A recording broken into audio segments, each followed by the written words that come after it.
In 2016, a geography teacher in Colorado received an essay from a 14-year-old student about ancient civilizations. The essay cited satellite images of Antarctica as proof that Egyptians had once built pyramids at the South Pole. The teacher gave it an F, not because the student lacked creativity, but because they'd failed to verify a single source. That student later admitted they'd lost confidence in their own ability to tell what was real. And that's not just one kid's problem, it's happening everywhere. Every time someone shares something without checking if it's true. So here's what we're going to do. For the next hour and a half, we're going to take a deep, unhurried look at those so-called pyramids under Antarctic ice. We'll explore what's really there, how mountains are born, what ancient ice cores actually tell us, and why our brains are so good at seeing patterns that aren't there. But more importantly, we're going to talk about something deeper, how the stories we share shape the way other people understand reality, and why that matters more than you might think. This isn't a quick video. It's not meant to be. Some stories deserve time and attention, and this is one of them. So if you can, find a comfortable spot. Maybe grab some tea, or pull a blanket over your lap. There's no need to rush through this. We'll take our time, follow the evidence wherever it leads, and by the end, you'll understand not just what's under the ice, but why the truth is so much more fascinating than the myth. Before we start, I'm curious. Comment 1 if you're watching from the US, 2 if you're anywhere else in the world. I always wonder where these long-form explorations find their audience. And if this kind of deep dive into science and human psychology resonates with you, a quick like helps others who might appreciate it find their way here too. All right.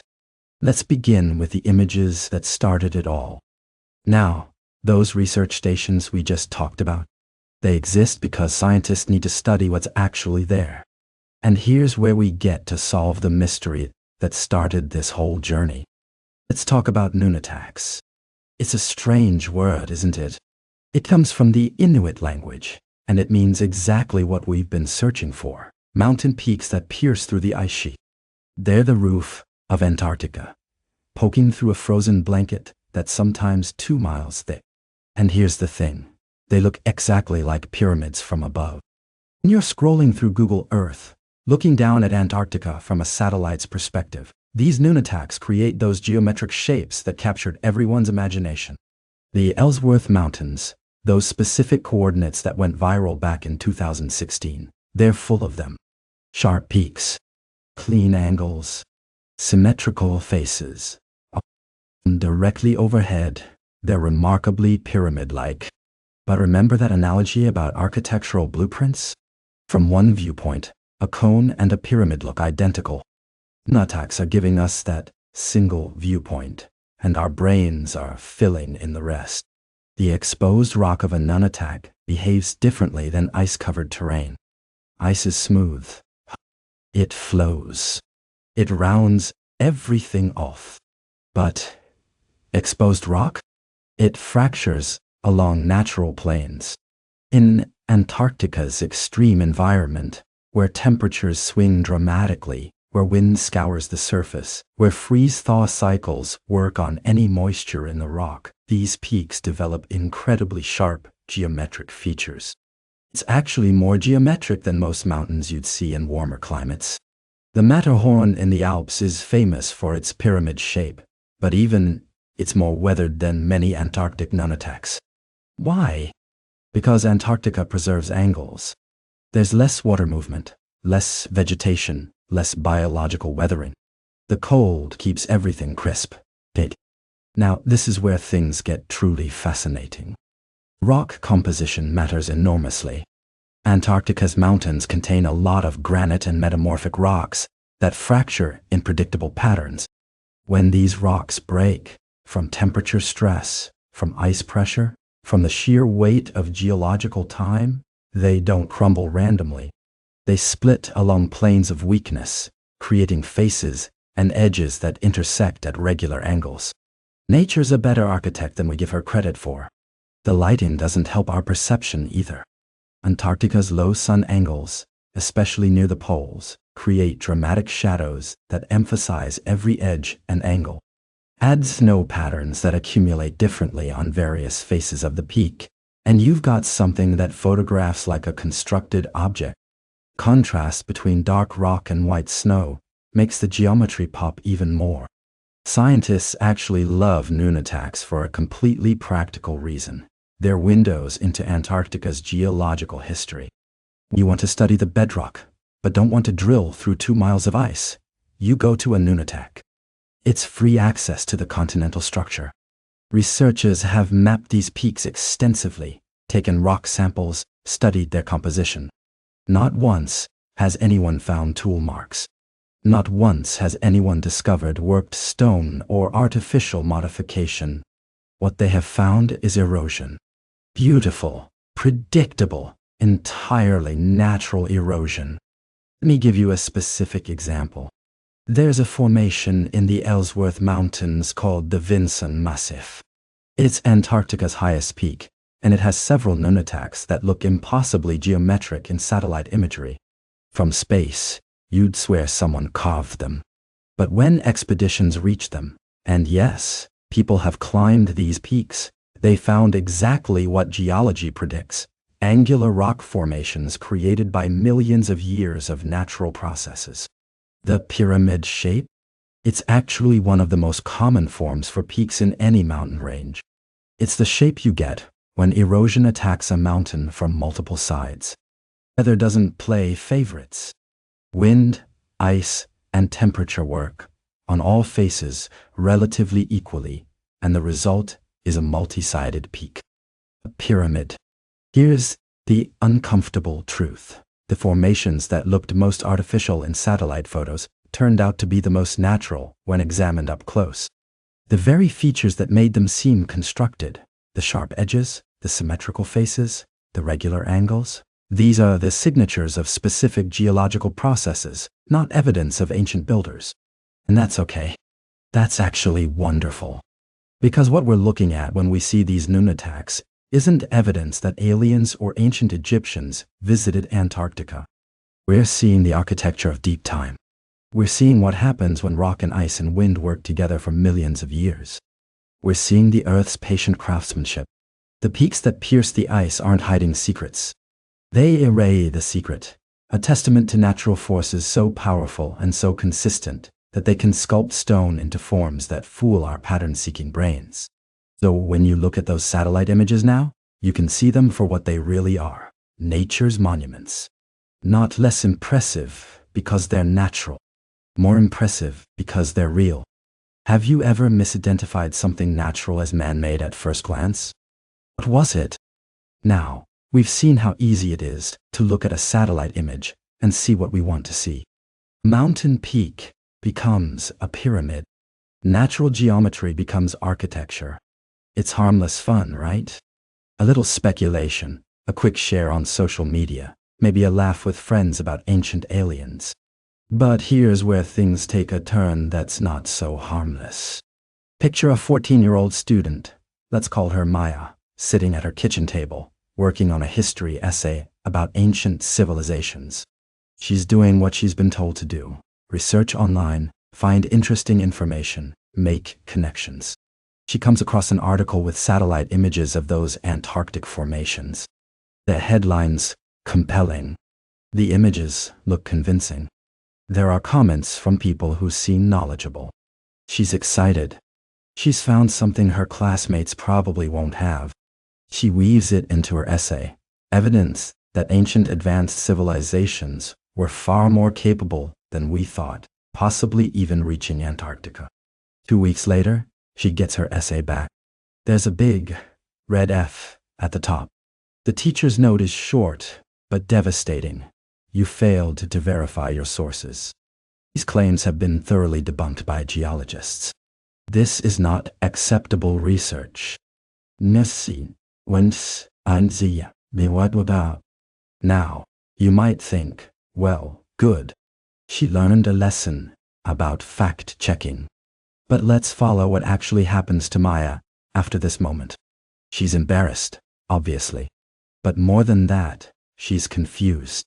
The article looked professional. The images were real satellite photos. People in the comments seemed certain. How was she supposed to know it was wrong? She did her research, didn't she? She went online and found information. Isn't that what research means now? And here's the damage that lingers. Maya's compass is broken. Her ability to distinguish reliable information from nonsense has taken a hit she didn't see coming. Now, she faces a fork in the road. Either she becomes someone who believes nothing, hyper-skeptical to the point of rejecting even legitimate science, or she becomes someone who believes everything, unable to filter truth from fiction. Both paths are dangerous. Both leave her navigating the world with faulty equipment. Let's trace this back. Where did Maya's information come from? Viral post, shared by someone who never bothered to check. And before that, another share. And another. Each person in that chain made the same calculation. This is interesting. It'll get engagement. What's the harm? 5 seconds to click share. 5 minutes to verify felt like too much effort. But here's what we're really doing when we share unverified information. We're not just passing along data. We're teaching others what credible looks like. We're training them, often young people, to trust sources that don't deserve trust. We're building their sense of how to evaluate information. And if we're careless with that responsibility, we're handing them a broken compass. This is the broken compass effect. When young people lose their ability to distinguish truth from fiction, they lose their navigation tool for everything else. How do they evaluate political claims? Health information? Career advice? Financial decisions? If their fundamental sense of how do I know what's true is damaged, everything that follows is compromised. While we're busy arguing about imaginary pyramids, something else is happening. Real Antarctic research on climate patterns, ecosystem collapse, ice sheet dynamics, Earth's history gets drowned out by the noise. Scientists trying to show us what's actually happening to our planet can't compete with a pyramid conspiracy that promises ancient mysteries. Truth becomes boring by comparison. That's not just unfortunate. That's dangerous. Teachers will tell you this is their new reality. They spend more time teaching media literacy than actual subject content. They're not just educators anymore. They're digital bodyguards, trying to protect their students from an avalanche of misinformation that comes faster than they can correct it. Here's the thing. It doesn't have to be this way. Imagine a different version of Maya's story. Someone else sees the same Antarctic pyramid post. They pause. They think, this seems extraordinary. Let me search for geological explanations. They find information about nunataks, about pyramidal peaks, about pareidolia. They take 2 more minutes to find credible sources. Then they share a correction, not with mockery, but with kindness. Hey, this looked fascinating to me too, but it turns out these are natural mountain peaks called nunataks. Here's why they look so geometric. Nata. That's it. That's the whole act. But look at the ripple effect. 10 people read that correction. They learn about nunatak. They learn that verification is possible and worthwhile. They learn how to distinguish speculation from evidence. They model that behavior the next time they encounter questionable information. One small act of verification creates a cascade of critical thinking. So, here's the moral calculation we should all be making. If I'm wrong and I share this, whose education am I damaging? Whose trust in their own judgment am I breaking? In Buddhist philosophy, there's this concept of karma and causality, the idea that every action is a seed that will grow into consequences. Every unverified share is a seed planted. It will grow into either knowledge or confusion in someone else's mind. That's not abstract philosophy.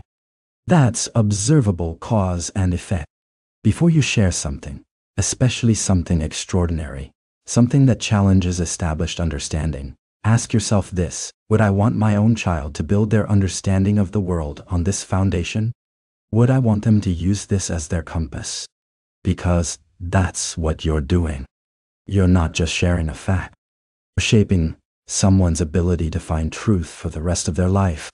And that's a responsibility worth taking seriously. It's worth the 5 minutes. So we've spent all this time talking about what's naughty under the Antarctic ice. No pyramids. No ancient civilizations. Just mountains doing what mountains do. Here's the thing, and this is where I get genuinely excited. What scientists are actually finding in Antarctica is so much more fascinating than any fictional structure could ever be. Let's start with what's literally beneath your feet if you're standing on the ice sheet. Miles down, under all that frozen water, there's a secret world that would make any science fiction writer jealous. We're talking about rivers. Actual flowing rivers, carving their way through bedrock in complete darkness, never seeing sunlight, moving water that hasn't touched the atmosphere in millions of years. And lakes. Hundreds of them. Lake Vostok alone, discovered in the 1990s, is roughly the size of Lake Ontario. It's been sealed under 2.5 miles of ice for at least 15 million years. Think about that.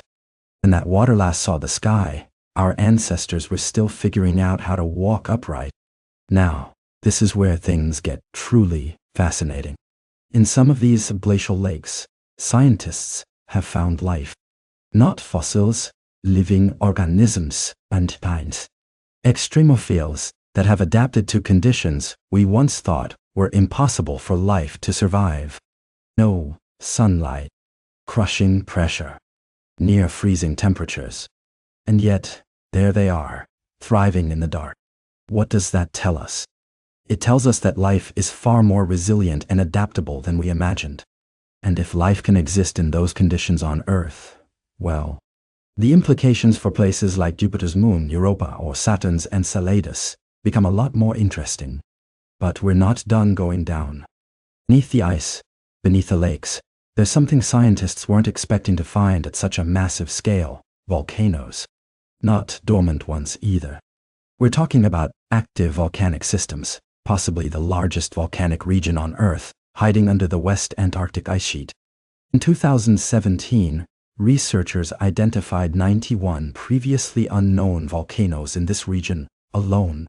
These aren't small formations. Some of these volcanic peaks are nearly 4,000 meters tall. They're just invisible, buried under ice. And the heat they're generating? It's creating its own weather system down there, melting ice from below, feeding those subglacial rivers and lakes. It's like discovering an entire parallel climate system that operates in darkness, powered by Earth's internal heat rather than the sun. Now let's talk about what the ice itself is giving us. As climate change causes some of the ice to retreat, and yes, that's concerning, we'll get to that, it's revealing things that have been locked away for millions of years. Meteorites, for instance. Antarctica is actually one of the best places on Earth to find meteorites because the dark rocks show up clearly against the white ice, and the cold preserves them perfectly. These aren't just any space rocks. Some of these meteorites are older than Earth itself. We found fragments of Mars, pieces of the Moon, and samples of asteroids that formed when our solar system was still in its infancy. They've been sitting in Antarctic ice, waiting like a cosmic time capsule. And fossils. As ice retreats, we're finding evidence of ancient forests, dinosaur remains, and creatures we never knew existed. In 2016, scientists discovered fossils of ancient sea creatures in the Transantarctic Mountains, proof of when this frozen continent was once at the bottom of a warm, shallow sea. But perhaps the most important discoveries aren't buried in the past, they're happening right now, in the present. Antarctica is where scientists made one of the most crucial environmental discoveries of the 20th century, the ozone hole. In the 1980s, British scientists working at Halley Research Station noticed something alarming. The protective ozone layer in the atmosphere above Antarctica was thinning dramatically. This discovery led to the Montreal Protocol, one of the most successful international environmental agreements in history. We identified a problem, we took action, and the ozone layer is now recovering.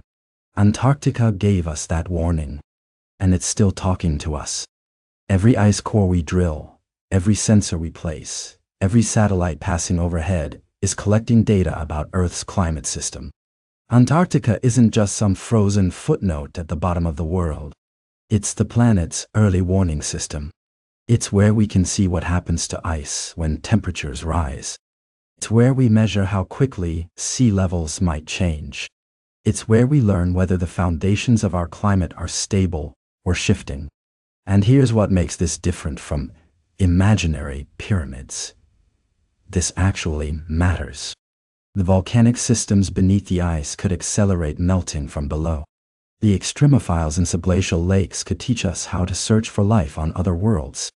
The meteorites preserved in ice help us understand the formation of our solar system. The climate data locked in ice cores shows us exactly what we're dealing with as our planet warms. Antarctica is like a construction site where nature has been working for millions of years.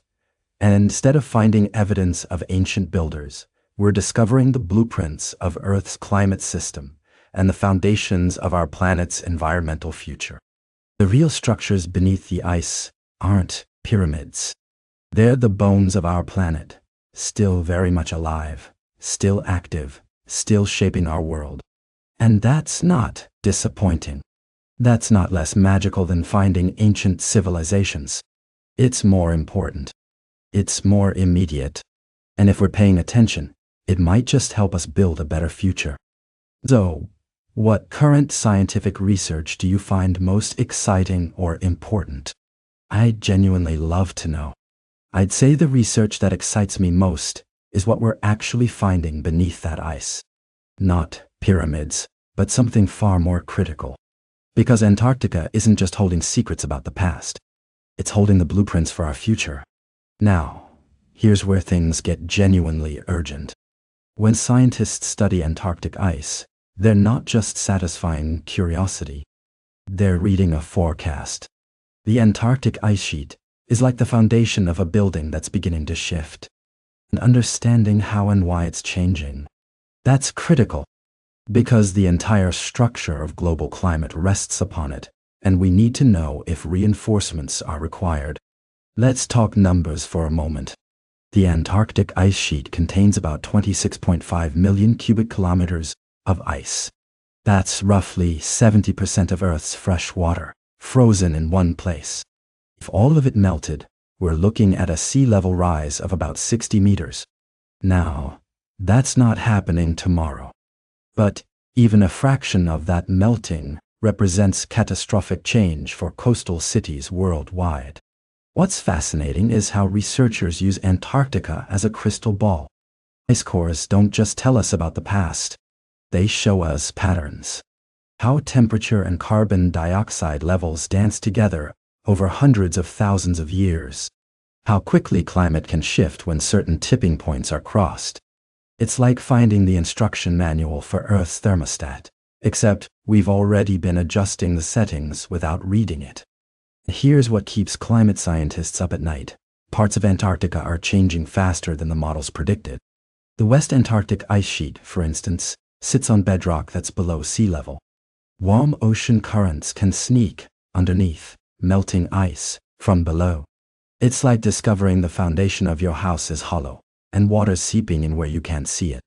But what happens as warming temperatures continue affecting the continent? Well, we're already witnessing it. Ice shelves that have been stable for thousands of years are breaking apart. Larsen B ice shelf collapsed in 2002. Massive icebergs, some the size of small countries, are calving off more frequently. Each event reveals bedrock and mountains that haven't seen sunlight in millennia. Here's where it gets genuinely fascinating. As ice retreats, we're finding geological treasures. Fossils emerging from beneath glaciers. Rock formations that tell us about volcanic activity we never knew existed.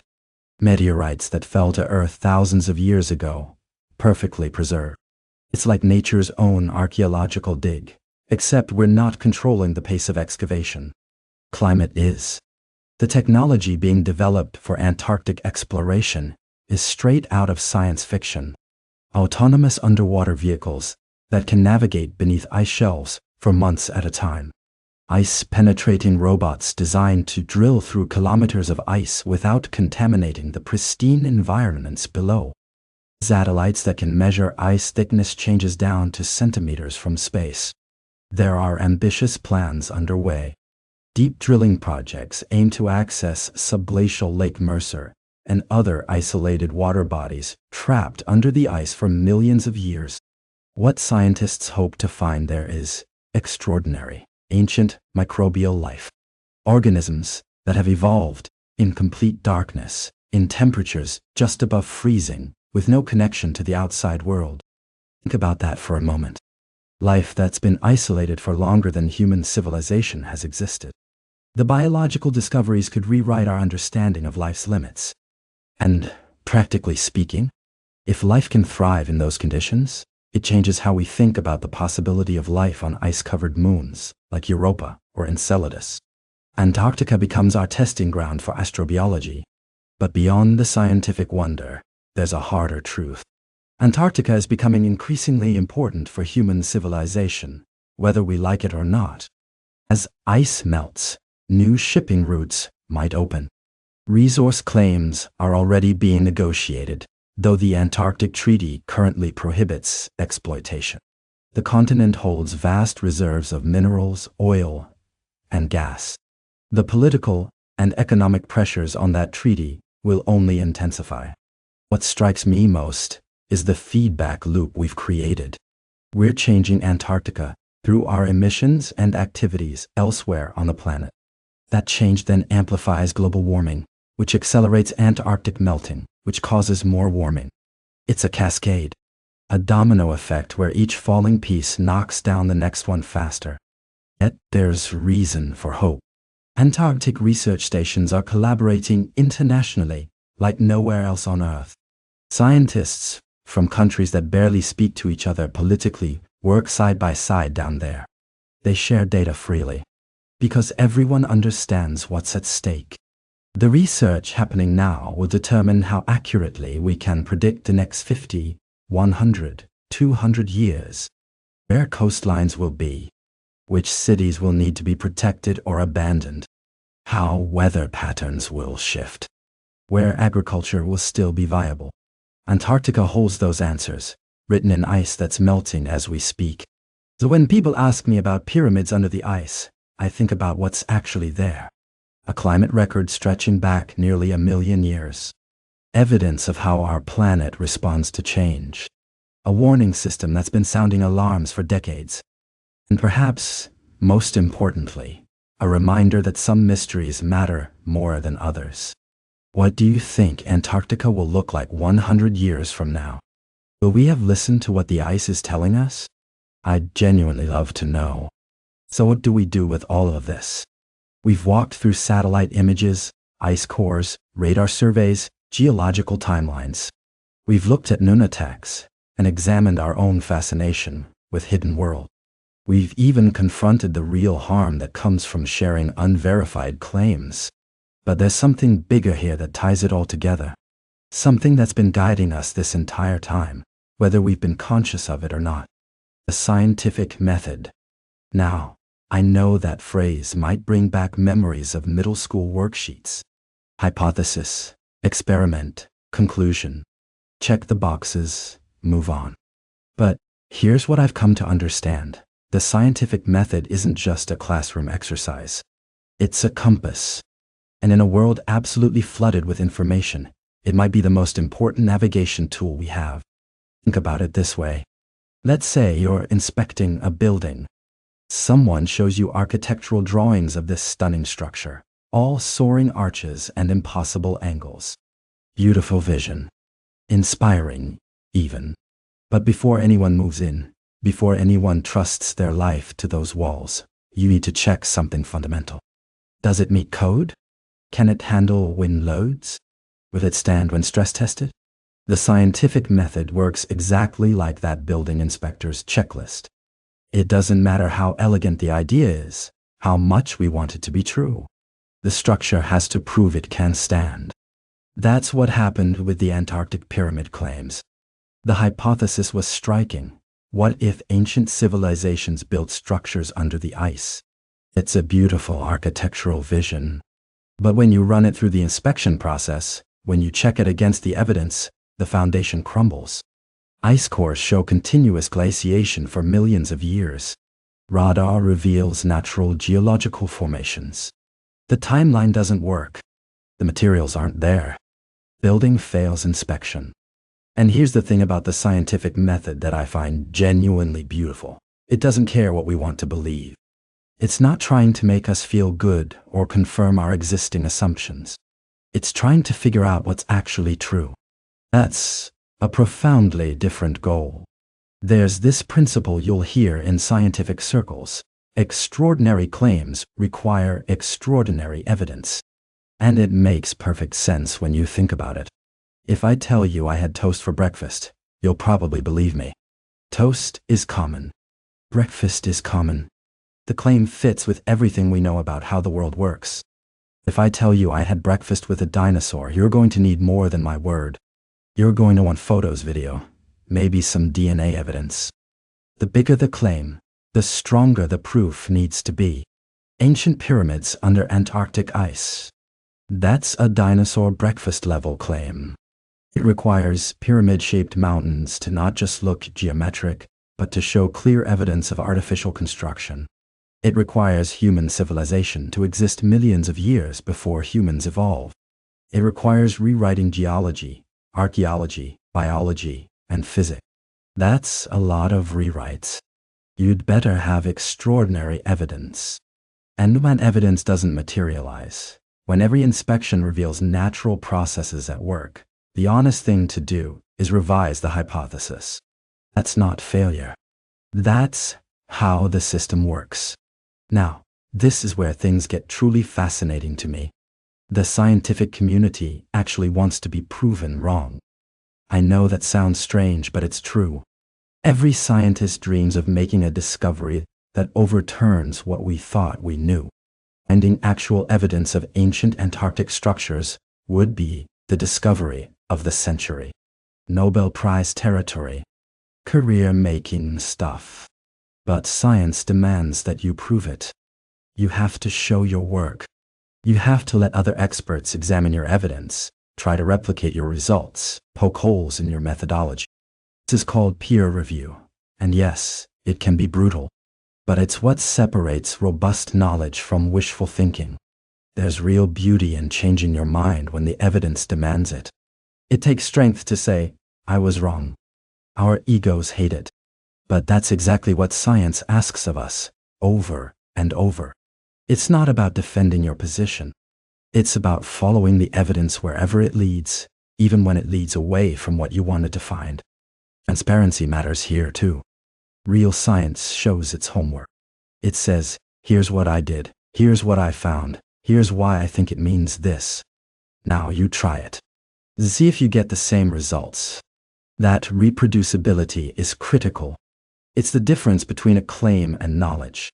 And here's the balance we need to strike. Healthy skepticism doesn't mean rejecting everything. It means asking good questions, examining evidence, and staying open to being convinced.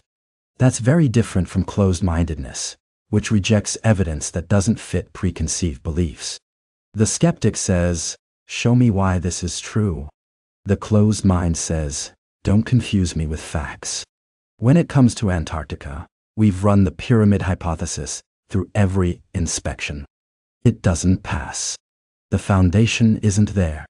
But that doesn't mean we stop asking questions. It means we ask better ones. What can ice cores teach us about climate? What lives in subglacial lakes? How do we predict future ice loss? These are the questions that pass inspection. These are the structures built on solid ground. The scientific method isn't perfect. It's run by humans, and humans make mistakes. But it's self-correcting in a way that belief systems often aren't. When done honestly, it finds its own errors and fixes them. That's the compass we need. Not certainty, but a reliable way to navigate toward truth. What's one thing you used to believe that you later learned wasn't true? I'd genuinely love to know. Because changing our minds based on evidence? That's not weakness. That's how we grow. That's how we grow. And you know what? That's exactly why we keep coming back to places like Antarctica. Not because we expect to find pyramids or lost cities anymore, but because there's something about the unknown that calls to us. Something fundamental. Something that makes us human. Think about it. Antarctica is one of the last truly wild places on Earth. It's empty. Harsh. Unforgiving. There are no ancient civilizations waiting to be discovered. No hidden chambers beneath the ice. Just rock, ice, and wind. And yet, we can't stop looking. Why is that? Because mystery serves a purpose in our lives. It reminds us that we don't know everything. That there's still room for wonder. Still space for questions. And honestly, that's not a bad thing. It's what drives us forward. It's what made us curious enough to drill those ice cores in the first place. To send radar through miles of frozen water. To spend months in -80-degree darkness just to understand a little bit more. Our fascination with Antarctic mysteries is like admiring a cathedral's architecture. The building doesn't need hidden chambers or secret passages to be magnificent. The beauty lies in understanding how it was actually constructed. How it stands. What purposes it serves. The real craftsmanship is right there in front of you, if you're willing to see it. And here's the thing about curiosity. Sometimes it leads us down incorrect paths. We see those satellite images and our minds jump to pyramids, to ancient builders, to stories that fit what we want to believe. That's okay. That initial spark of what if isn't wrong. It's actually the starting point of every genuine discovery we've ever made. The problem only comes when we stop there. When we're so invested in the story, we want that we ignore the evidence pointing elsewhere. Because real discovery? It requires us to follow where the truth leads, even when it's less exciting than what we'd hoped. Now, I know that can feel disappointing. When you're told those formations are just nunataks, just natural erosion, just ordinary mountains doing what mountains do. It's a letdown. Magic turning out to be mundane. I get it. We all want the world to be a little more mysterious than it sometimes appears. Here's what I've learned. Understanding the truth? It can be more satisfying than believing comfortable myths. Because the truth about Antarctica is actually extraordinary. We're talking about a continent that holds 70% of Earth's fresh water. That's been keeping climate records in ice for 800,000 years. That has entire mountain ranges we've never seen. Lakes that have been sealed away from the rest of the world for millions of years, potentially harboring life forms that exist nowhere else. That's the real magic. Antarctica isn't hiding ancient civilizations. It's hiding something better. The keys to understanding how our planet works. How climate systems change. What happens when a world gets warmer. It's a continent-sized laboratory, and the experiments it's running? They're going to determine the future of every coastline on Earth. You want mystery? We still don't fully understand what's happening beneath that ice. We've got more questions than answers about those subglacial lakes. About the volcanic activity. About how fast things might change as temperatures rise. Those are genuine mysteries. And they matter. That's where the wonder is. Not in what we imagine might exist, but in what actually does exist. In the fact that we can stand on ground that hasn't seen sunlight in 14 million years. That we can pull cylinders of ice from the Earth and read them like history books. That we've developed technology that lets us see through miles of frozen water to map the bedrock below. We keep looking at the ice because it still has things to tell us. Real things. Measurable things. Things that will change how we understand this planet we all share. And yeah, sometimes the truth is less romantic than the myth. There are no pyramids down there. No lost civilizations. No ancient astronauts. Just Earth doing what Earth does. Building mountains. Carving valleys. Preserving records of its own history in layers of frozen water. But there's a different kind of romance in that. The romance of understanding. Of piecing together how something works. Of looking at what seems impossible and figuring out exactly how nature pulled it off. That's its own kind of magic. So we keep looking.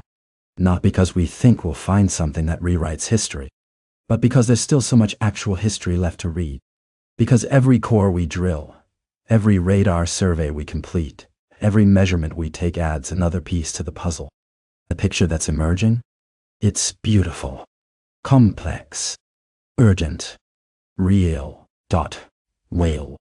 Antarctica captures our imagination because it's one of the few places left where we can still feel small, where nature is so vast and powerful that human presence barely registers, where you can stand on the ice and feel connected to deep time, forces that shaped continents, to processes that are still shaping our world right now. That's worth more than any pyramid. So here's my invitation to you. Keep that curiosity. Keep asking questions. Keep wondering. But let your wonder be grounded in what's actually there. Because reality, when you look at it closely enough, it's more fascinating than any myth we could dream up. What aspect of our planet or universe fills you with the most wonder? Picture this. It's 2016. You're sitting at home, maybe with a cup of coffee, maybe procrastinating on some work you should be doing. You open Google Earth. You've got this itch to explore somewhere remote, somewhere that no one really thinks about. You zoom in on Antarctica. That's when you see it. There, near the Ellsworth Mountains, are these shapes. Geometric, angular. They look almost too perfect, too symmetrical. You tilt your head.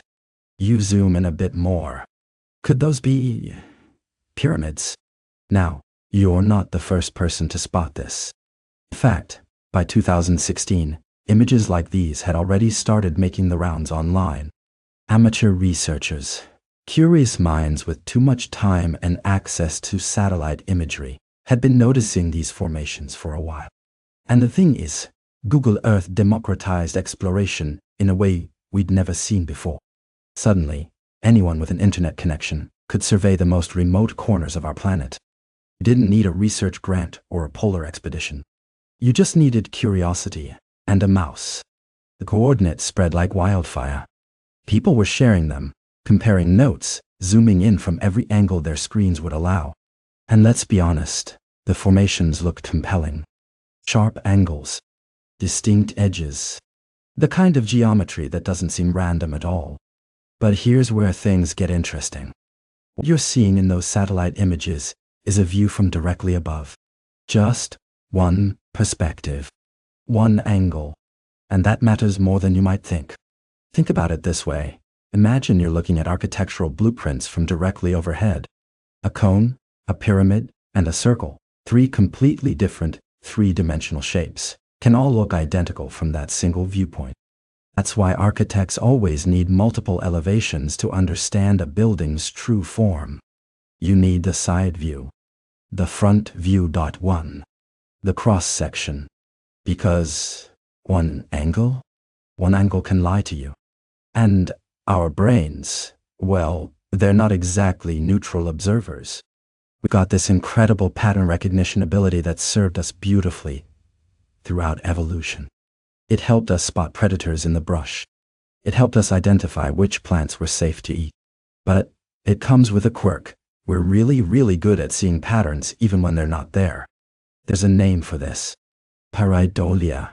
It's our brain's tendency to find familiar shapes in random data. It's why you see a face in the clouds. It's why that stain on your wall looks like a map of Italy. It's why people see Jesus in their toast. Our brains are pattern matching machines, and they're working overtime all the time, whether we want them to or not.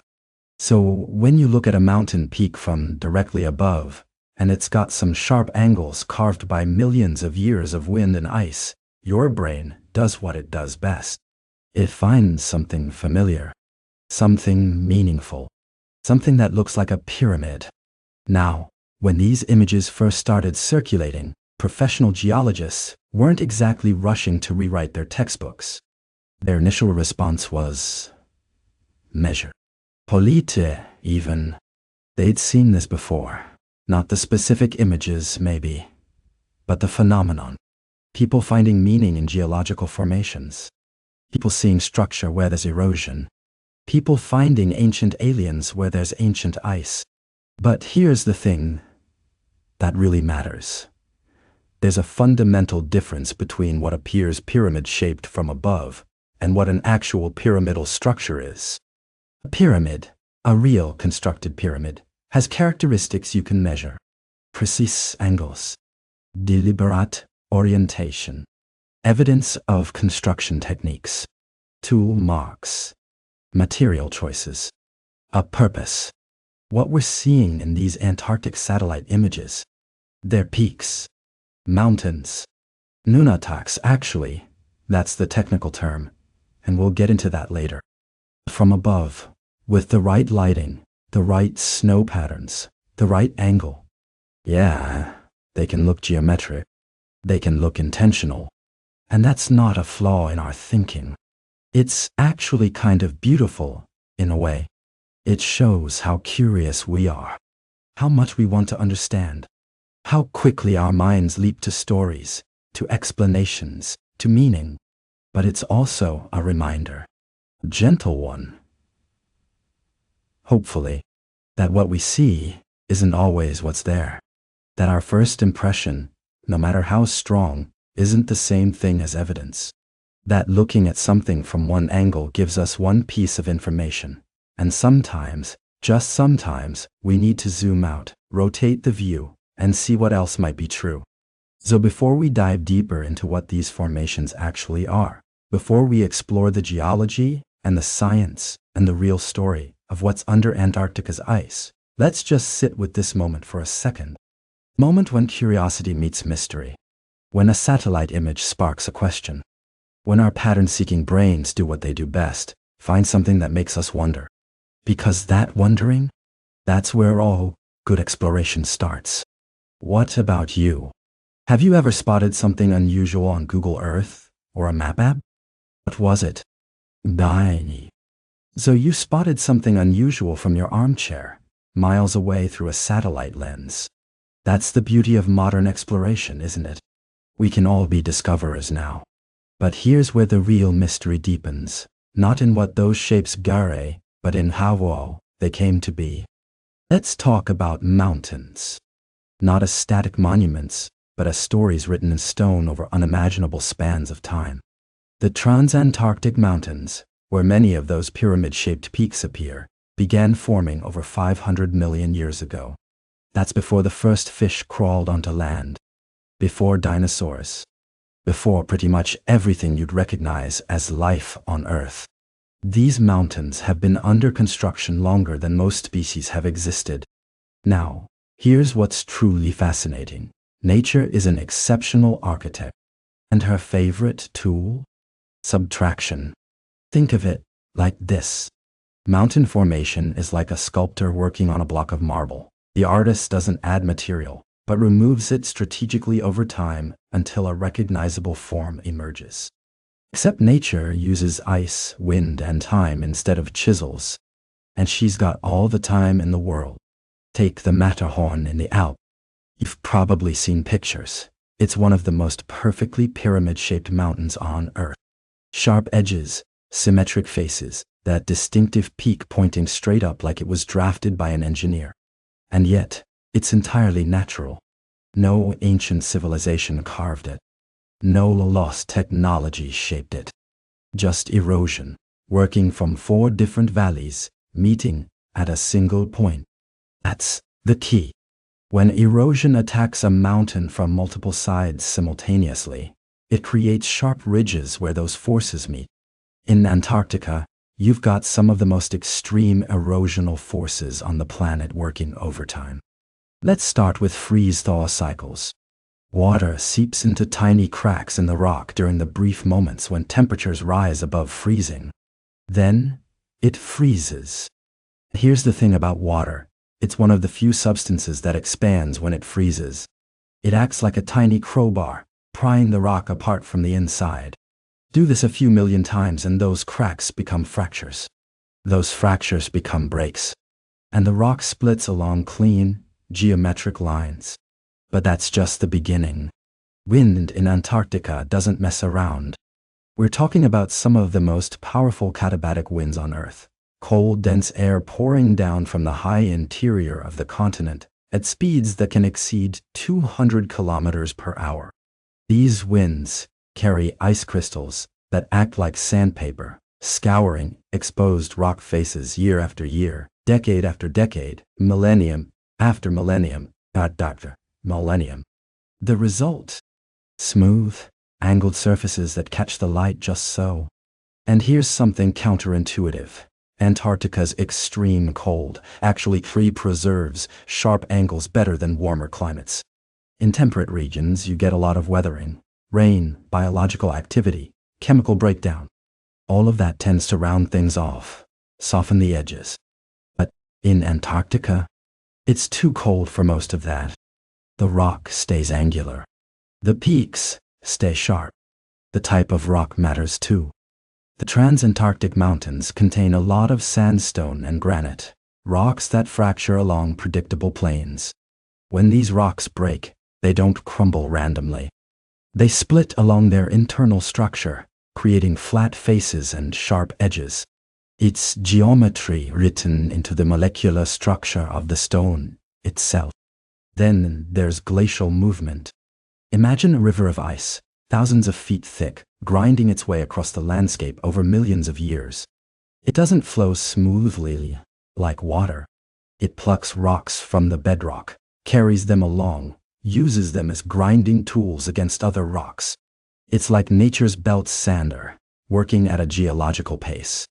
And when a glacier carves around a mountain peak from multiple directions, what's left standing in the middle?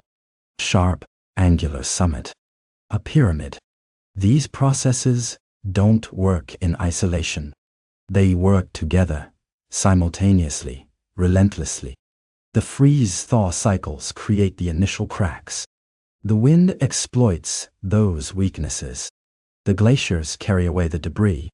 And slowly, so slowly that you'd never see the change in a human lifetime, the mountain transforms. What you're seeing in those satellite images aren't artificial pyramids. You're seeing the fingerprints of time itself. You're looking at what happens when fundamental forces, cold, pressure, wind, gravity, sculpt rock for longer than our species has existed. It's a humbling thought, isn't it? That nature can create forms so geometric, so seemingly intentional, without any intention at all. Just physics. Just time. And that's not disappointing. That's not mundane. That's actually more remarkable than any human-built structure could ever be. Because these peaks stand as proof that you don't need consciousness to create complexity. You don't need design to produce beauty. You just need the patient, relentless work of natural forces, operating on scales we can barely comprehend.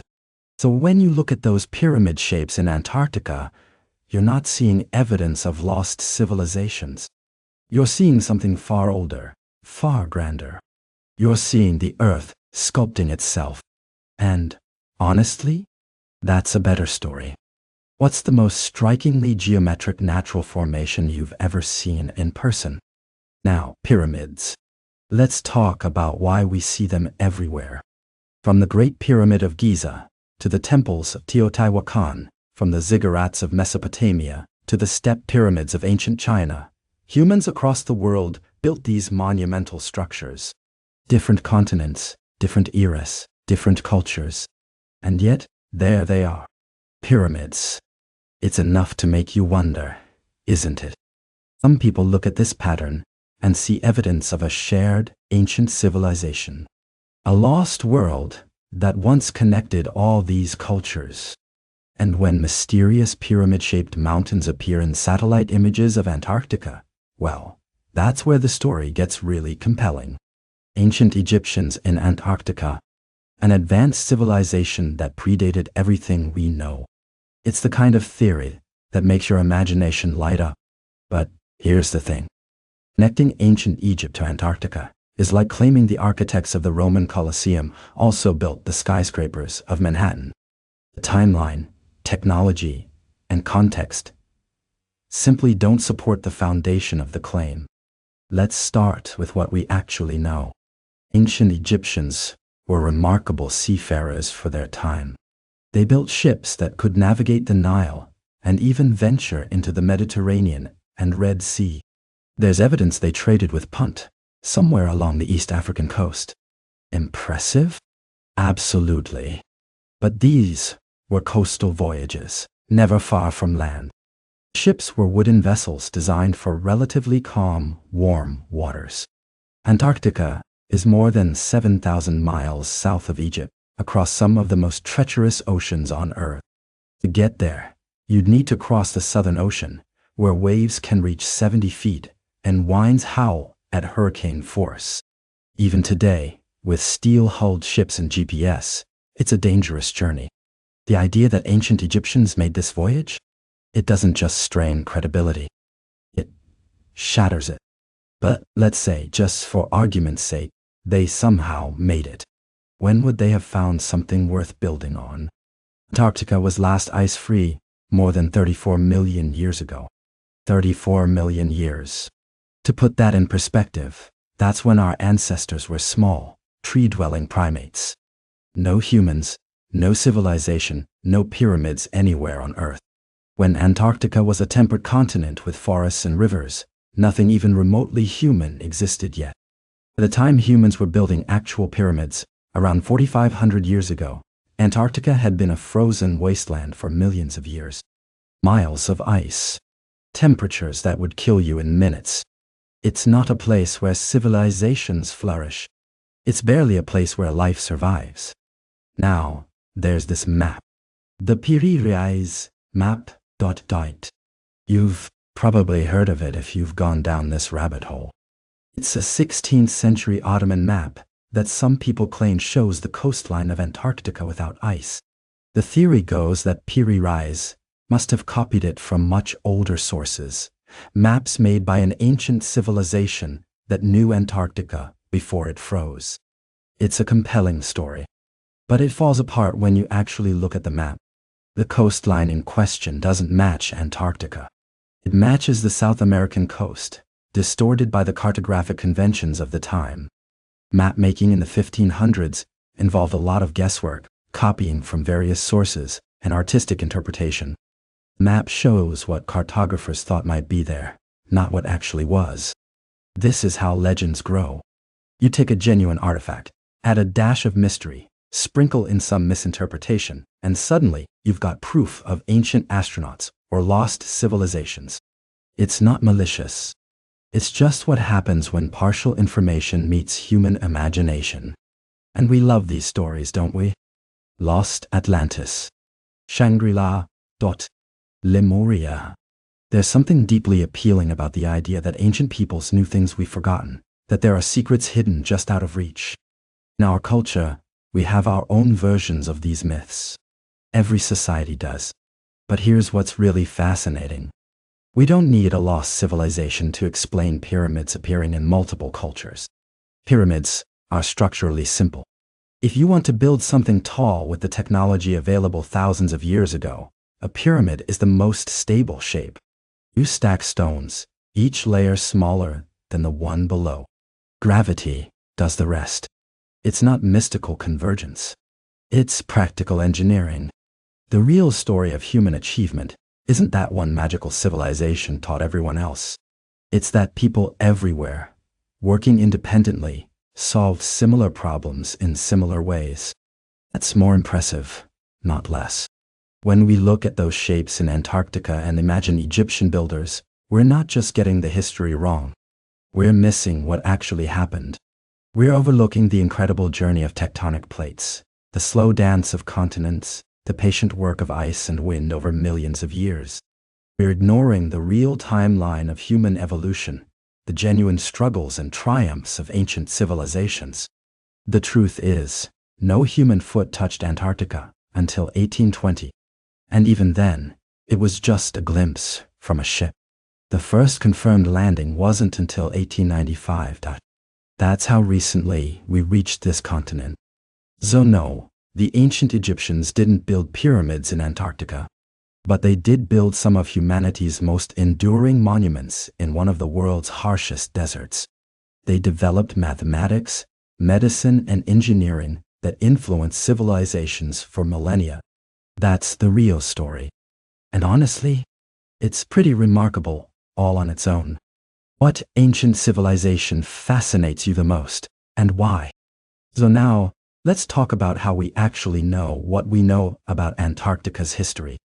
Because it's one thing to say this continent has been frozen for millions of years, and it's another to prove it. And that's where ice cores come in. Think of it this way. Ice cores are like the foundation pillars driven deep into bedrock for skyscrapers. They provide a stable record going down through time, with each layer telling you exactly what the conditions were when it was laid down. Except instead of concrete and steel, we're talking about compressed snow that's been accumulating for hundreds of thousands of years. Here's how it works. Scientists drill down through the ice sheet using specialized equipment. We're talking about drilling through miles of ice in some places. And as they drill, they pull up these long cylindrical cores. Now, each layer of ice in that core represents a specific year of snowfall. It's like tree rings, except instead of counting rings in wood, you're counting layers in ice. The longest ice core records we have stretch back about 800,000 years. That's not a typo. 800,000 years of Earth's climate history preserved in ice. The Epica core from Dome C in Antarctica holds that record. And what makes these cores so valuable isn't just the ice itself. It's what's trapped inside. You see, when snow falls and gets compressed into ice, it traps tiny bubbles of air. Ancient air. And those bubbles are like sealed time capsules. Scientists can extract that air and analyze it. They can measure carbon dioxide levels, methane, oxygen isotopes. They can literally breathe the same air that was in Earth's atmosphere 500,000 years ago. It's remarkable when you think about it. And what do these cores tell us about Antarctica? Well, they tell us something pretty definitive. Antarctica has been frozen continuously for at least 14 million years. Not thousands of years. Millions. The ice cores don't go back quite that far, but when you combine them with ocean sediment cores and other geological evidence, the picture becomes crystal clear. Now, you might ask, were there any warm periods in that time? And yes, there were. Earth's climate goes through cycles, ice ages, and interglacial periods. We're actually living in an interglacial period right now, which is why it's relatively warm compared to, say, 20,000 years ago. But here's the thing. Even during the warmest interglacial periods over the past 14 million years, Antarctica stayed frozen. The ice sheet might have been smaller. Some coastal areas might have been less icy. But the continent never thawed. How do we know this with such certainty? Because the ice cores show continuous deposition. There's no gap, no missing section where the ice melted away and then reformed. It's layer upon layer upon layer, uninterrupted. If Antarctica had experienced a warm period where the ice melted significantly, you'd see evidence of that in the cores. You'd see disruption, recrystallization, gaps. But you don't. And there's another dating tool that makes this even more precise. Volcanic ash. When volcanoes erupt, they send ash into the atmosphere. That ash eventually falls back to Earth, including on Antarctica. And when it does, it gets trapped in the ice layers. Now, we know when major volcanic eruptions happen throughout history.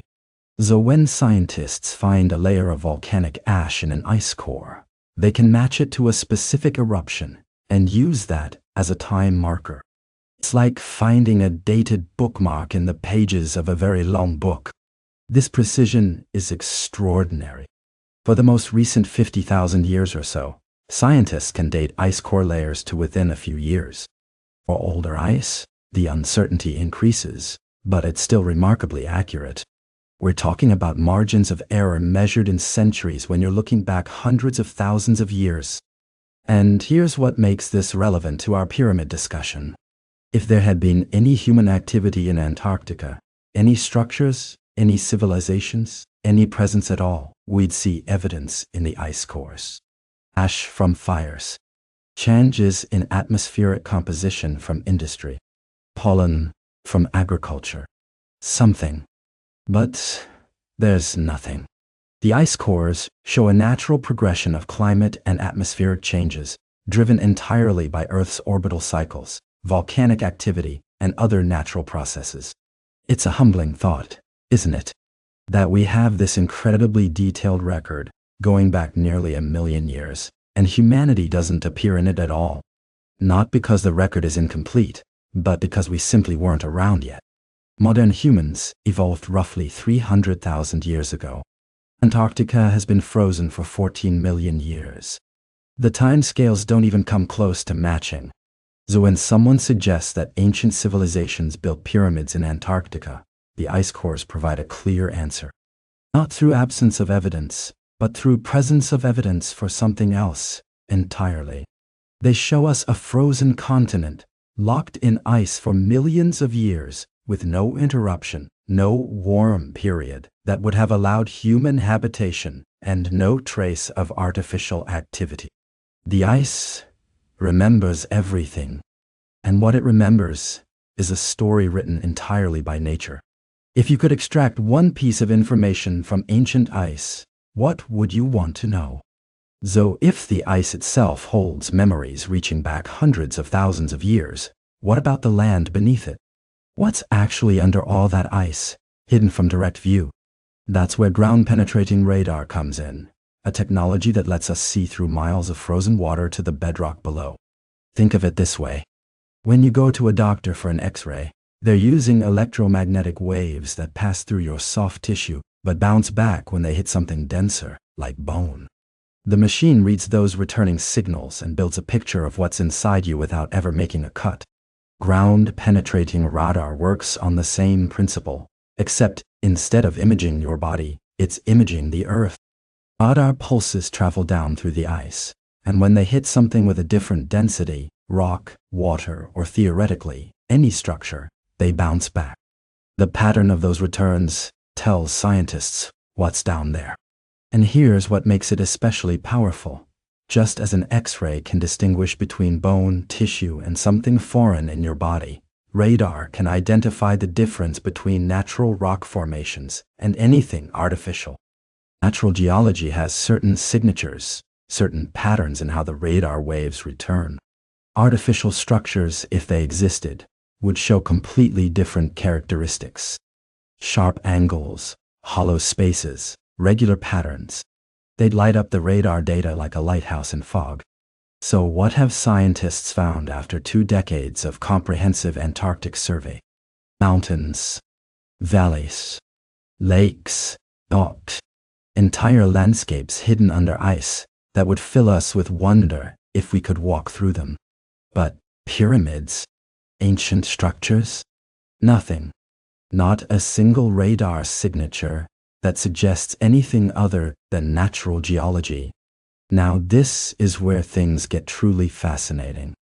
In 1996, Russian scientists discovered something extraordinary beneath the ice near their Vostok station, a lake.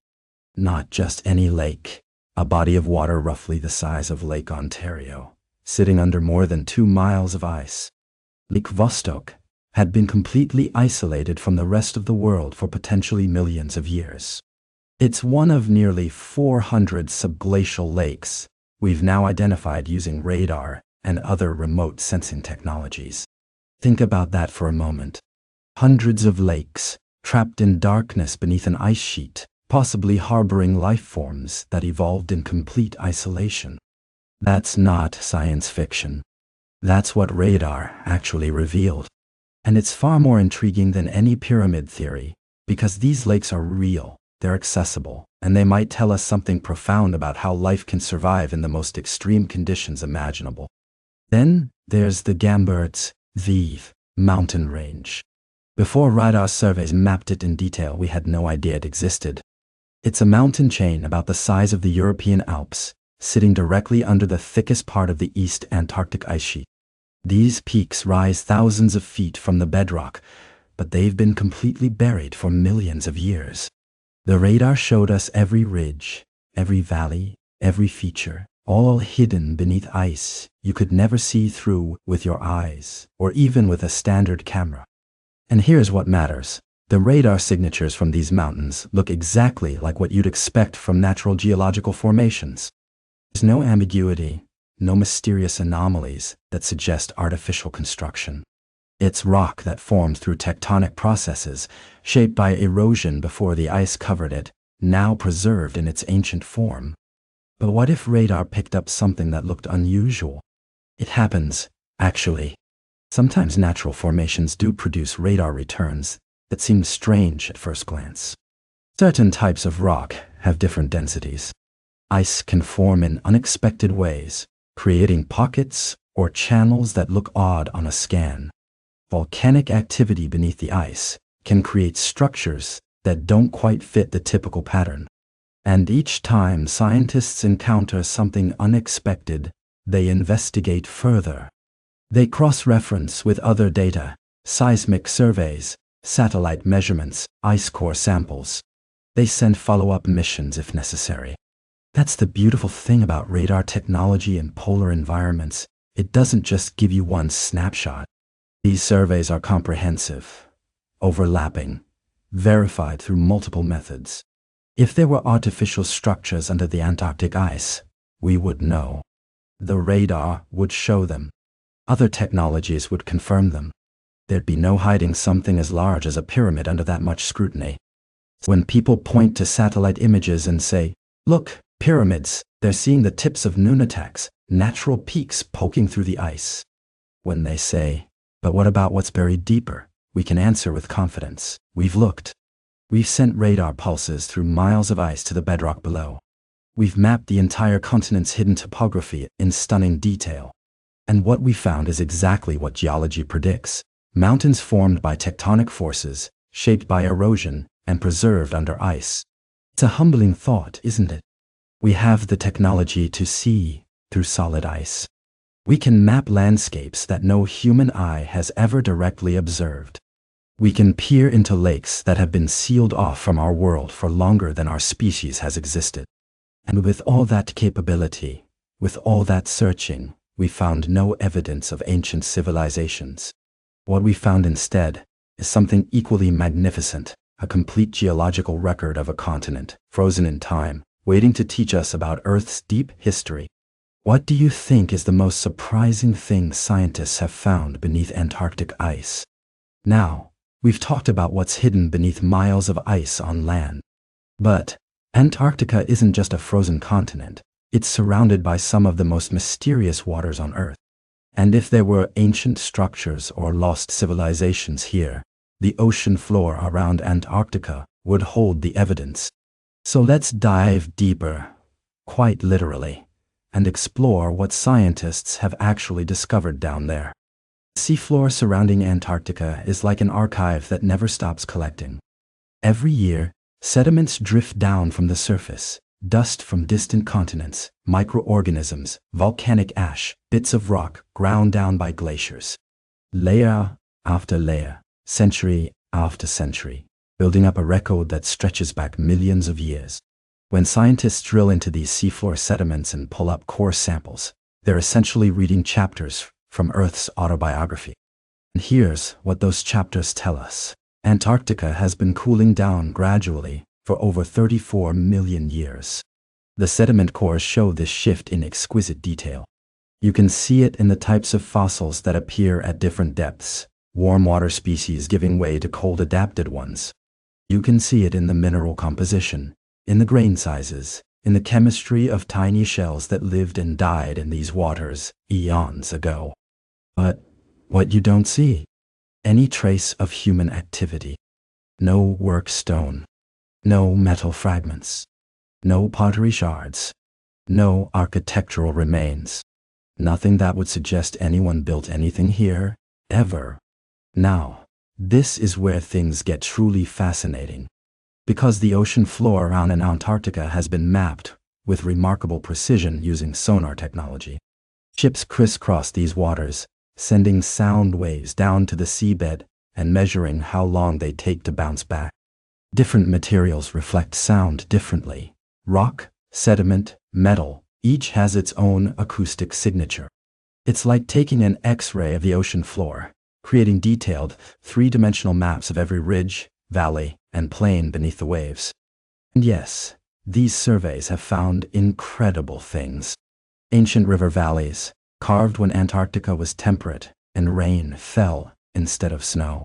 These channels snake across the continental shelf, testament to a time when rivers flowed to the sea, carrying sediment from lush inland forests. You can trace their paths, see where they meandered, where they met the ancient coastline. Scientists have also discovered massive impact craters offshore, scars from meteorites that slammed into this region millions of years ago. These craters tell their own story of cosmic violence, of space rocks tearing through the atmosphere and plunging into shallow seas. Some of these impacts may have triggered tsunamis, reshaped coastlines, altered local ecosystems in an instant. But here's what's crucial. With all this surveying, all this mapping, all these sediment cores pulled from the deep, there's no archaeological mystery waiting to be solved. The ocean floor around Antarctica looks exactly how you'd expect it to look if this continent had never been home to any human civilization. It's a geological story, not an archaeological one. The fossils found in these marine sediments are revealing, though. They show us Antarctica's transformation in reverse as we dig deeper. Near the surface, you find the hardy creatures that thrive in polar waters today. Dig deeper, and you encounter species that preferred cooler, but not freezing conditions. Deeper still, and suddenly there are fossils of organisms that lived in genuinely warm seas, ancient relatives of modern tropical species. It's like watching a movie of Antarctica's climate playing backwards. The ice sheet grows, the waters chill, life adapts or retreats. And through it all, the tectonic plates beneath are doing their slow dance. Antarctica drifting southward, separating from the other fragments of Gondwana, eventually settling over the South Pole, where the cold could take permanent hold. The rock formations on the seafloor tell this tectonic story. You can see where ancient faults split the crust, where volcanic activity built undersea mountains, where the continental shelf, the shallow underwater extension of the continent, drops away into the abyssal plain. These features have been precisely dated, their ages confirmed through multiple independent methods. And that dating reveals something important. By the time modern humans were evolving in Africa, Antarctica had already been frozen solid for tens of millions of years. There's no overlap, no window of opportunity, no moment when an advanced civilization could have flourished here and left structures that are now hidden beneath the ice. Think of it this way. Surveying the ocean floor around Antarctica is like excavating around the foundation of an ancient building.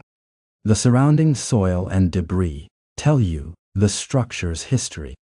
But here, the debris is entirely natural, sediment laid down by geological processes, fossils from ancient ecosystems, the products of volcanic eruptions and glacial grinding. There's no human chapter in this story, because there were no humans here to write one. What we're finding instead is a complete environmental record of a continent's transformation.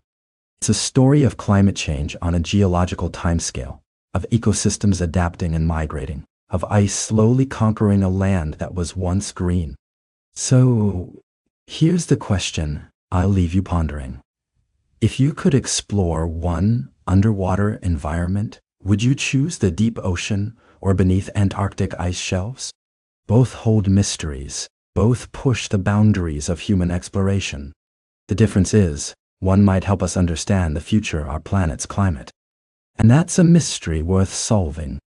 The difference is, one might help us understand the future of our planet's climate. And that's a mystery worth solving. But to understand where Antarctica's headed, we need to understand where it's been. And I don't mean a few thousand years ago.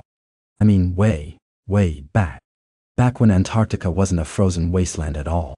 Picture this. 180 million years ago, Antarctica wasn't alone at the bottom of the world. It was part of something much bigger, a supercontinent called Gondwana.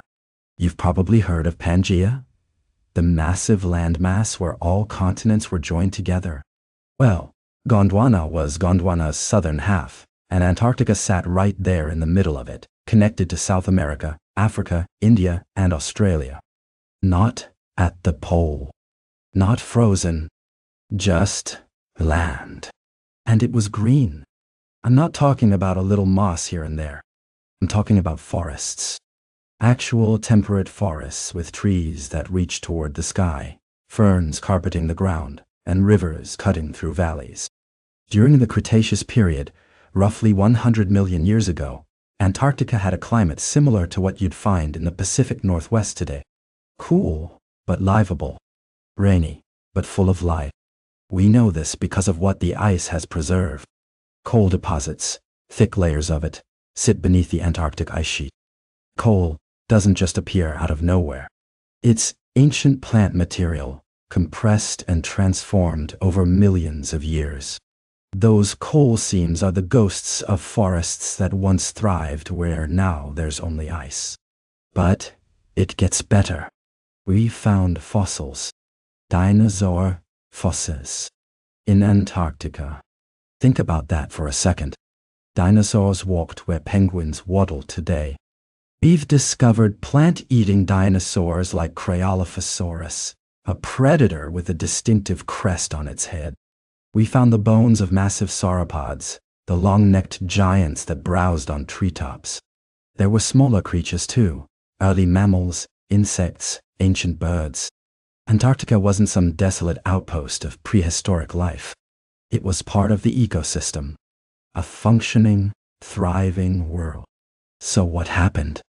How did a continent covered in forests turn into a frozen desert? The answer is slowly. Very, very slowly. Antarctica's transformation from green to ice is like a building site that was once a forest. The transition happened, but it took millions of years, and no one was around to build anything before the land became uninhabitable. Around 180 million years ago, Gondwana started to break apart. It wasn't dramatic. Continents don't snap off like puzzle pieces. They drift. Millimeters per year. But over millions of years, those millimeters add up. South America drifted west. Africa moved north.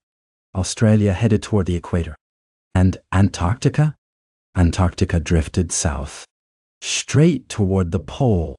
As it moved, the climate changed. But the real game changer came about 34 million years ago, when something crucial happened. Antarctica became completely isolated. The Drake Passage opened up between Antarctica and South America, and suddenly, ocean currents could flow all the way around the continent without interruption. This created what we call the Antarctic Circumpolar Current, a massive ring of cold water that effectively cut Antarctica off from warmer ocean currents. That's when permanent glaciation began. The ice started forming, slowly at first, then faster. Within a few million years, the entire continent was frozen. And it stayed that way ever since. Here's the timeline that matters. Antarctica froze over about 34 million years ago. Then humans, Homo sapiens, didn't evolve until about 300,000 years ago. That's a gap of roughly 33.7 million years. Even if we're generous and include early hominids, the oldest fossils we have are only about 7 million years old. Do the math. Humans evolved roughly 34 million years after Antarctica froze. There was no one there. No civilization could have existed before the ice, because there were no humans. Not even close. Not even our most distant ancestors. When Antarctica was green and habitable, dinosaurs ruled the earth. When the ice came, those dinosaurs had been extinct for millions of years, and primates were just tiny creatures in trees, nowhere near building anything resembling a civilization. This is why the idea of ancient pyramids under Antarctic ice collapses under the weight of geology. The timeline doesn't work.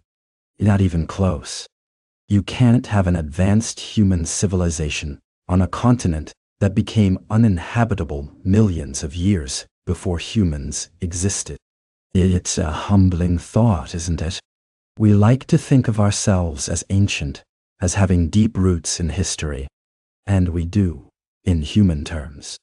But in geological terms, we're brand new. Antarctica's ice sheets are 34 million years old.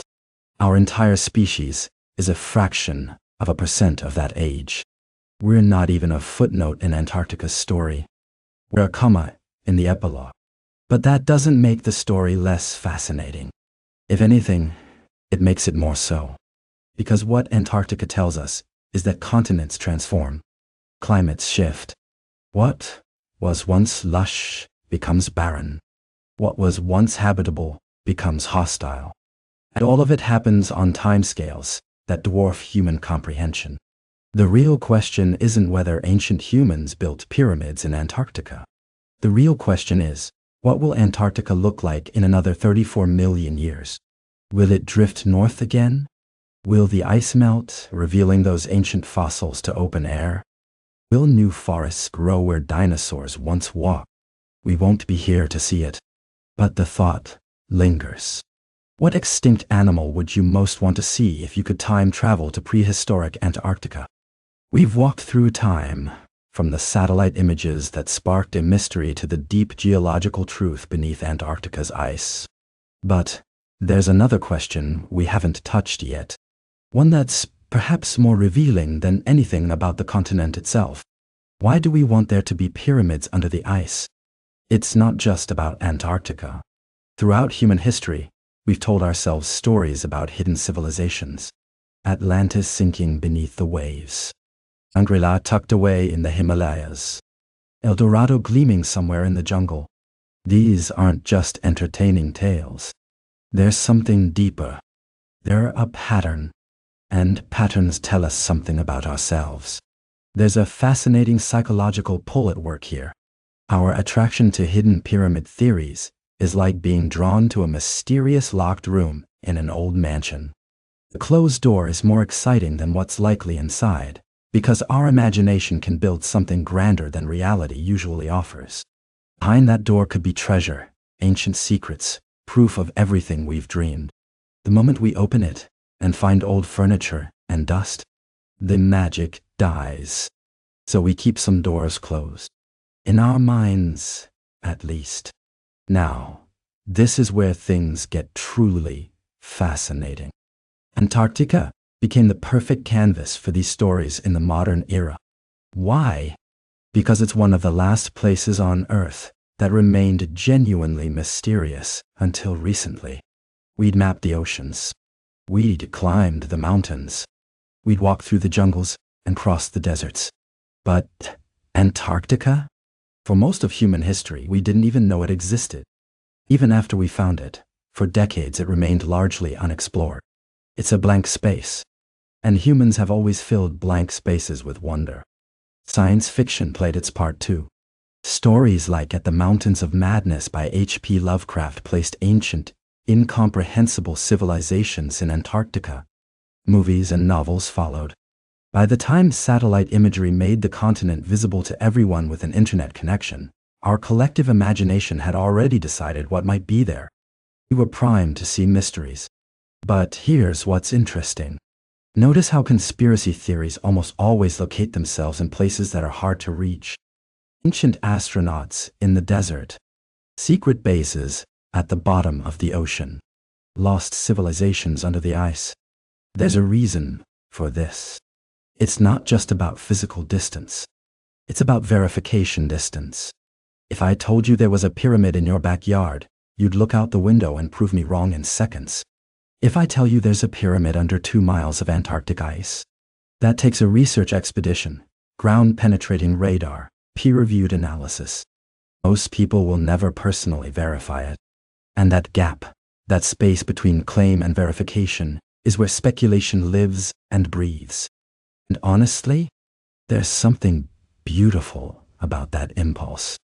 The genuine appeal of mystery in an age where so much is known. We can Google almost any fact.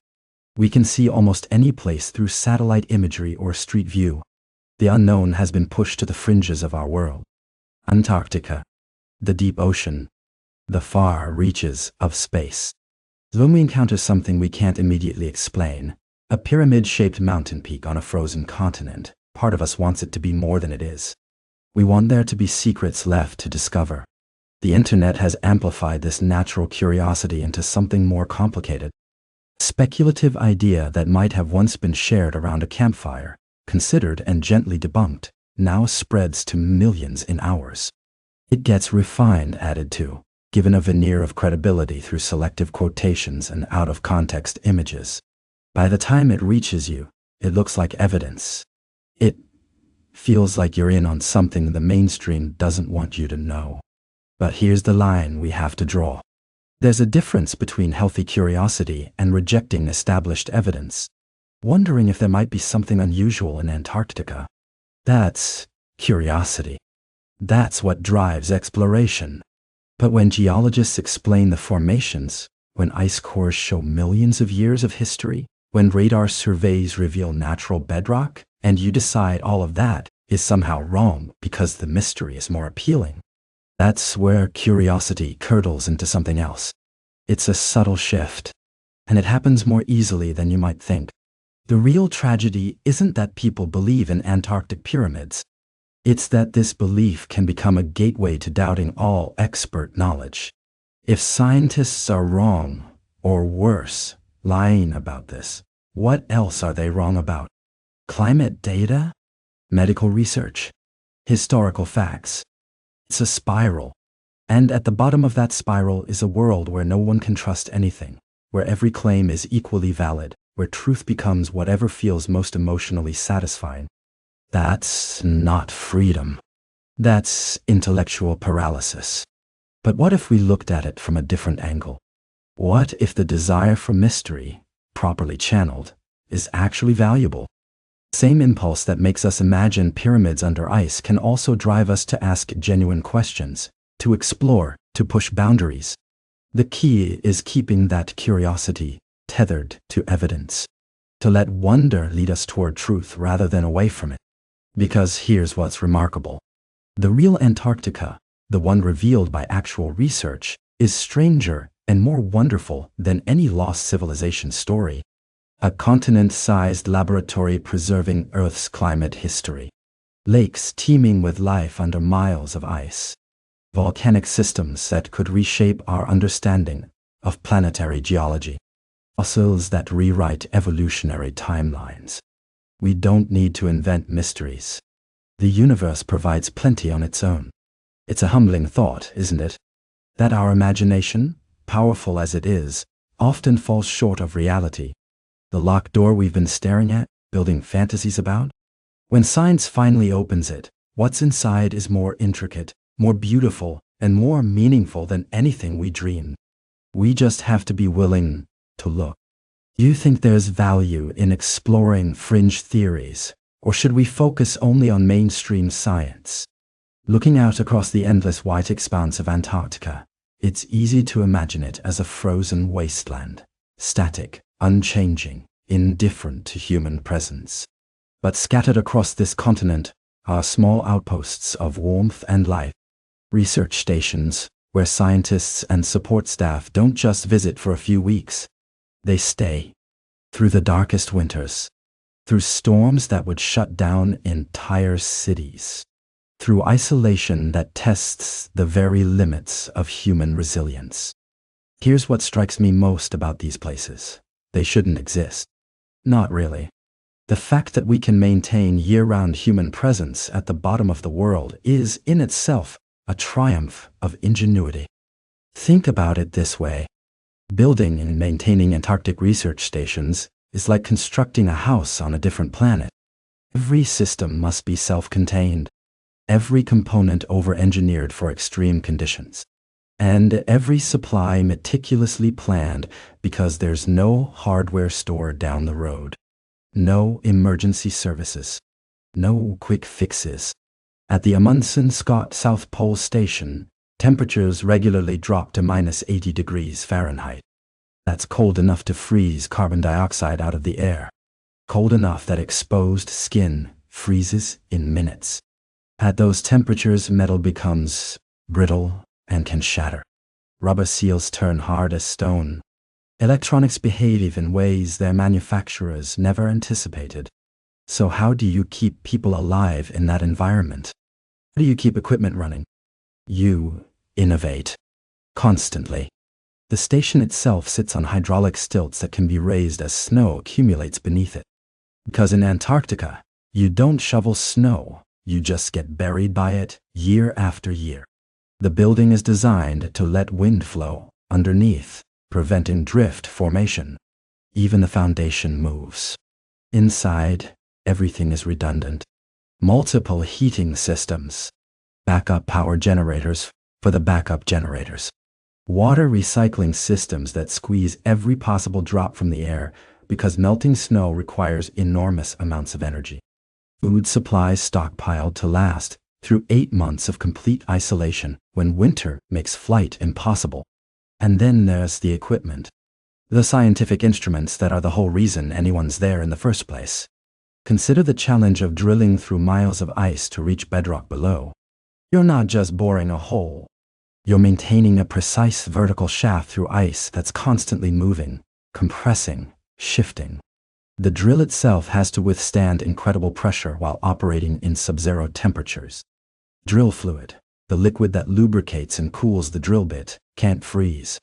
Special formulations are designed specifically for this purpose, mixtures that stay liquid at temperatures that would turn regular oil into sludge.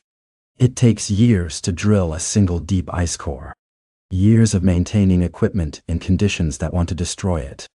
Years of troubleshooting problems that have never been encountered before.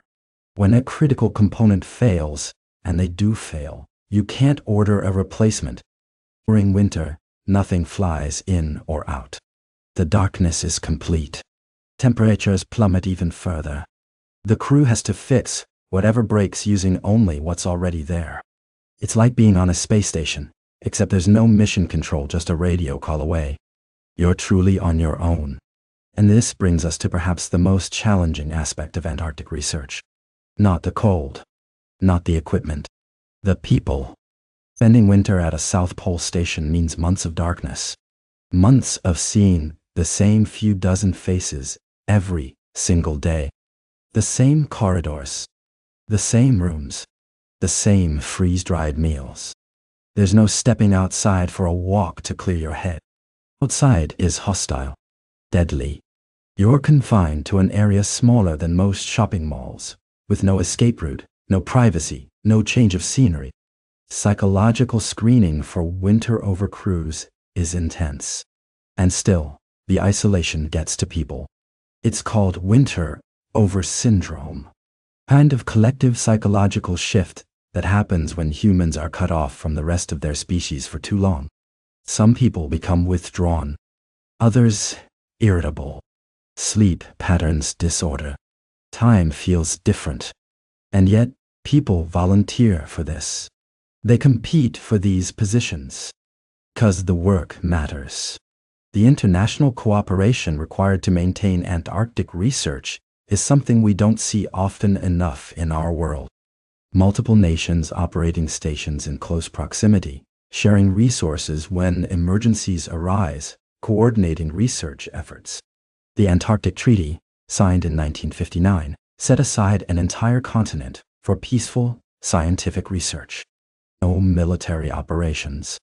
No territorial disputes. Just science. When a medical emergency happens at one nation's station, others respond. When critical supplies run low, neighbors help. It's humanity at its cooperative best, functioning the way it might if we always recognized that survival depends on working together. NASA studies Antarctic stations because they're the closest analog to space missions we have on Earth. The isolation, the hostile environment, the need for complete self-sufficiency, the psychological pressures. If we're going to send people to Mars, we need to understand what works at the South Pole first. Every problem solved in Antarctica, how to generate power efficiently in extreme cold, how to maintain mental health in isolation, how to repair complex equipment with limited resources, teaches us something valuable about pushing the boundaries of where humans can survive and work. The people who spend their winters in Antarctica aren't there chasing myths about hidden pyramids. They're gathering real data about our planet's past and future. They're pushing the limits of human endurance and engineering. They're showing us what's possible when curiosity and determination meet extreme challenge. It's humbling, isn't it?